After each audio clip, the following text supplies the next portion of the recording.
Body Heat is generally a good film. I'd say it's a well-written story, but it's definitely quite slow, and I didn't like any of the characters.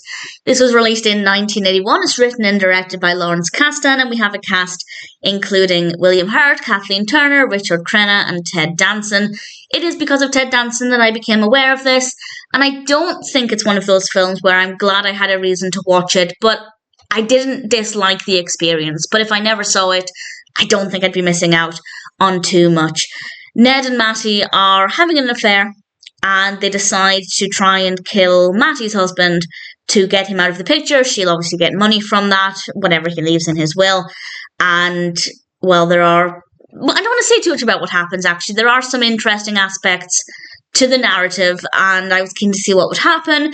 And while I said the pacing is quite slow, I'd say the first half of the film is very slow, but then things happen earlier on than what I was expecting, and that meant we had more time to flesh out certain things that I hadn't anticipated. So I'd say the second half is actually really quite compelling. I found that to be really interesting and not what I expected, or at least not the direction I thought it would take, and I found that to be really interesting. So there were times when it was slow, and there were times when it was not too bad. It's almost 2 hours, and I do think it's way longer than it needed to be. It took far too long to set things up, and that meant that I wasn't really loving it for a lot of it. But there was enough in the narrative there to keep me engaged, to keep me interested.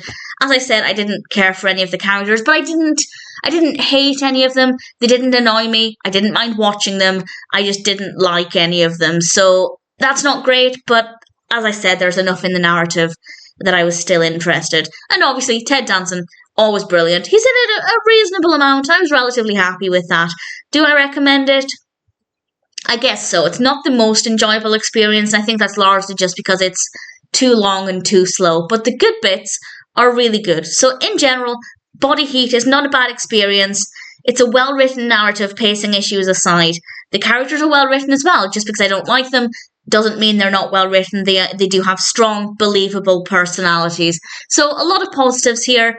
The real issue is just the pacing. Other than that, Body Heat is not a bad film.